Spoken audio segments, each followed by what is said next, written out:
What we have here, folks, are four stories, one thread, and by the end, everything connects. Remember, these stories were never meant to be watched alone.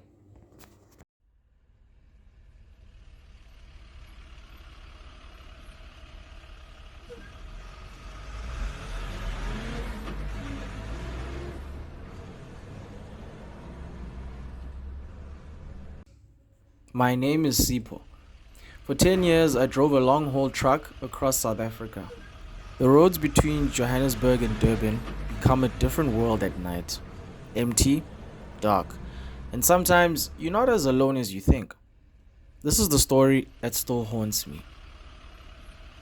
I was on the N3 just past Harrismith. It was past midnight. That's when I first saw it in my mirrors. A white bakkie tailgating me. No matter how I signaled or slowed down, it wouldn't pass. This went on for hours. Annoyed, I pulled into an engine garage near Ladysmith. The bakkie stopped on the roadside, its lights just glaring. I marched over, ready to confront the driver, but the windows were pitch black. No one answered. It then sped off, leaving me shaken. I thought it was over, but an hour later, near Moy River, the bakkie was back. This time, it pulled alongside me. I could feel the driver staring, but I couldn't see inside. Then it swerved, clipping my rig. I lost control, crashing through a fence and into a field. My engine was dead. No radio, no cell signal, and then I saw its headlights. The white bakkie parked behind me, and it turned everything off. Heart pounding, I grabbed my torch and my okapi knife. I had to face him. I approached the bakkie, but it was empty. Abandoned for years, filled with nothing but dust and rot. A cold horror washed over me. And then a movement. A man stood in the tall grass, gesturing for me to follow. He led me to a shallow ditch, and there they were. 3 bodies. A young man, a woman, and a little girl. I ran back to my truck, and by some miracle, it started. I didn't look back. At the next truck stop in Pietermaritzburg, I called SAPS. When detectives arrived, they showed me a photo. It was the white bakkie. They told me it belonged to 3 university students from UKZN, Lungi, Andile, and their little sister, Zola. They had vanished 2 weeks prior while driving to document social issues in Durban. The detective said they must have chosen me to find them, to let their families know that they could finally rest. I wasn't just hauling cargo that night. I was carrying souls home.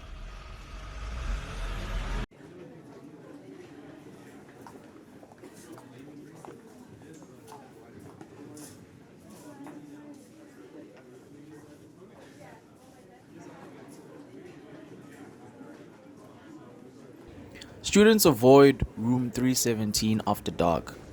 In 1972, a professor turned his classroom into a tomb to silence ignorance. Tonight, however, the echoes return. Professor van der Walt stood before his third-year philosophy class, scalpel glinting under harsh fluorescent lights. His students snickered as he ranted about Nietzsche. "You think you know everything," he hissed, chalk dust clinging to his coat. "But ignorance must be silenced." The first scream pierced the night, and within 6 minutes, all 17 students lay slumped over their desks, throats slit. The professor sewed his own mouth shut with surgical thread, whispering through the stitches, "No more lectures." Mia, a final year law student, pulled an all-nighter in the dim library. Her laptop glowed, notes scattered across the desk. "You're insane," her roommate texted. "No one studies here after dark." Mia smirked. She had heard the rumors. Room 317, the blood-stained lecture hall. But ghosts didn't scare her. Grades did. At 2 minutes to 12 in the evening, Mia's laptop died. The lights flickered. A faint scratching echoed down the hall. "Probably a rat," she muttered. A piece of paper then floated to her feet. It was a syllabus, handwritten in faded ink. Phil 317, The Ethics of Silence. Professor van der Walt, room 317, midnight. Curiosity outweighed fear. Mia climbed the stairs, with her footsteps echoing in the empty building. Room 317 was frozen in time. Dusty desks, a chalkboard scrawled with "Ignorance equals death," and a faint metallic scent. The door slammed shut. Mia spun, heart racing. Professor van der Walt appeared at the lectern, scalpel in hand, with his mouth sewn shut. His voice echoed in her mind. "Welcome to your final exam." Desks filled with spectral students, throats gaping, eyes hollow. Mia tried to scream, but no sound came. "Question 1, Hendrik boomed. "What is the price of knowledge?" Mia woke at her desk, a blank exam paper before her. The questions were incomprehensible. Philosophical riddles in dead languages. "Time's up," Van der Walt whispered. Spectral students lunged, dragging her to the chalkboard. Hendrik then pressed the scalpel to her throat. "Let's see if you learned." Mia grabbed a chair, smashing it into Van der Walt's face. Black liquid oozed from the stitches. She then bolted into the empty streets. Clock tower striking 1 a.m. Back in her dorm, she found a thin red line on her throat. Her laptop, left in the lecture hall, had uploaded a video titled "Mia standing at the lectern, scalpel in hand, mouth sewn shut." A new syllabus is pinned. Phil 317, The Ethics of Silence. Professor M. Van Zyl, room 317, midnight.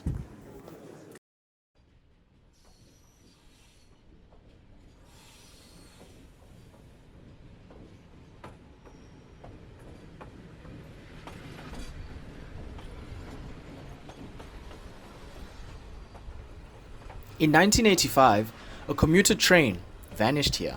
Since then, it returns at 3 a.m., filled with passengers who should have long gone, but didn't. The 7 minutes past 3 train from Khayelitsha to the city was packed. It had workers, students, and mothers with sleeping babies. At 3:15, it simply vanished. No wreckage, no bodies, only a thick fog where the tracks met the darkness. Authorities blamed sabotage.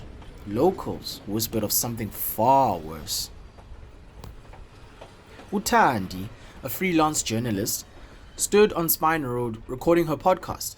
Her producer, Usipo, adjusted the mic. The 7 minutes past 3 train is the town's most enduring mystery, Tandy said. Some claim it was an experiment gone wrong. Others say it's stolen by spirits. But one thing is certain, if you hear the horn at 3 a.m., you had better run. A faint horn echoed in the distance. Tandy froze. "That's impossible," Simpo whispered. "It's 2 minutes to 3. The tracks glowed faintly, lit by an unseen moon. Utandi and Sipo followed the sound, their breaths visible in the sudden cold.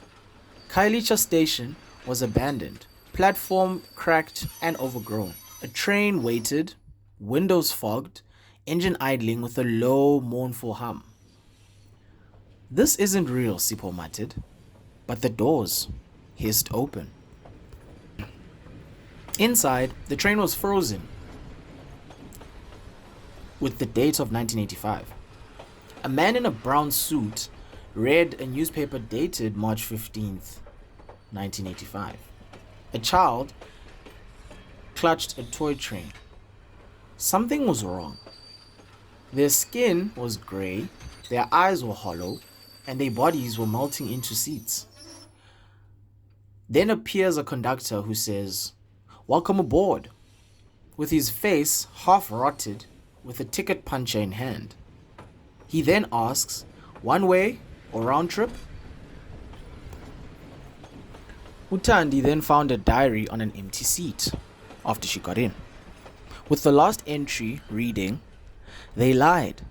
This train isn't going to the city. It's going somewhere else. The windows won't open. The doors won't open. God, please help us."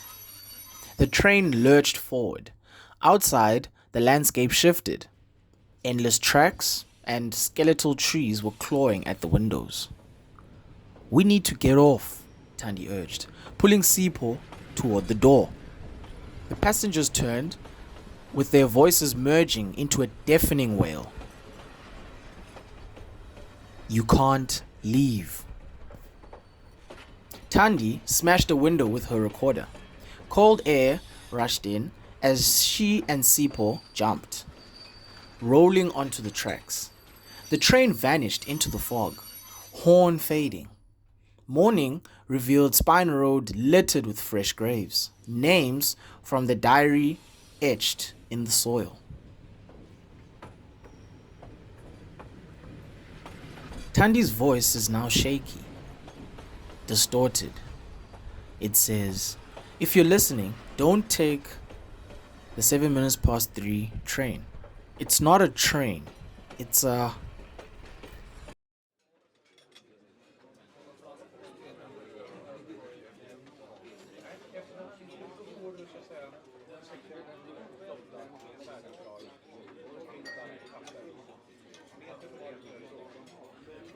In 1820, Chef Marais served a unique stew at his inn.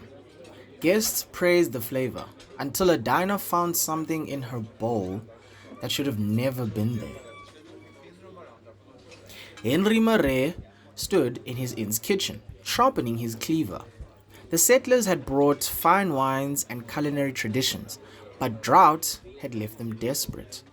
Guests raved about his stew, rich, savory, unlike anything they'd tasted. Henry smiled, stirring the pot.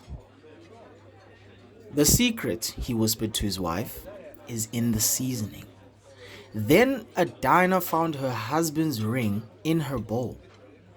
Henry was thus arrested, his inn burned. As flames consumed him, he swore, "My recipes will live on." Emma, a food blogger, arrived for her annual festival. Her camera captured quaint streets, vineyards, and the museum where a faded portrait of Henry Marais hung. "They say his recipes are cursed," the curator warned, whilst handing her a pamphlet. Emma smirked. "I'll try anything once."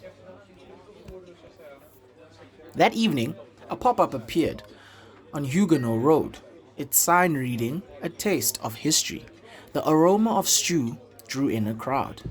Inside, 19th century decor, candle lights, and a chalkboard menu listing chef special, human ragout.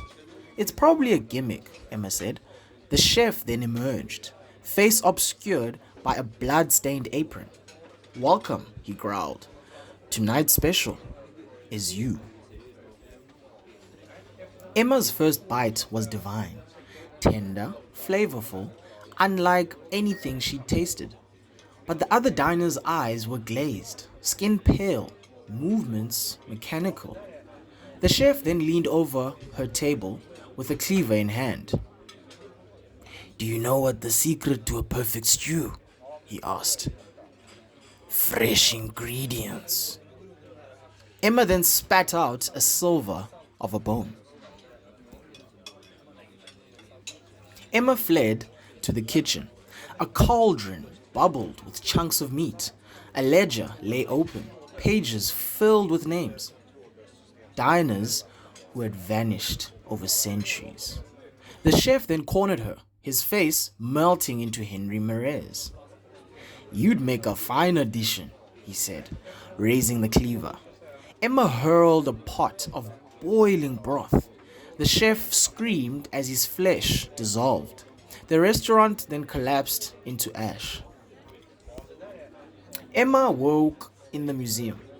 The portrait of Henry Marais stared down. The curator handed her a cup of tea. "You're lucky to be alive," he said. "But be careful. His recipes are still out there." Her phone buzzed with a notification that read, "New pop-up, a taste of history, tonight only." Her post reads, "The chef's special is to die for, 5 stars." Beneath it, a photo of a cleaver resting on a blood-stained cutting board.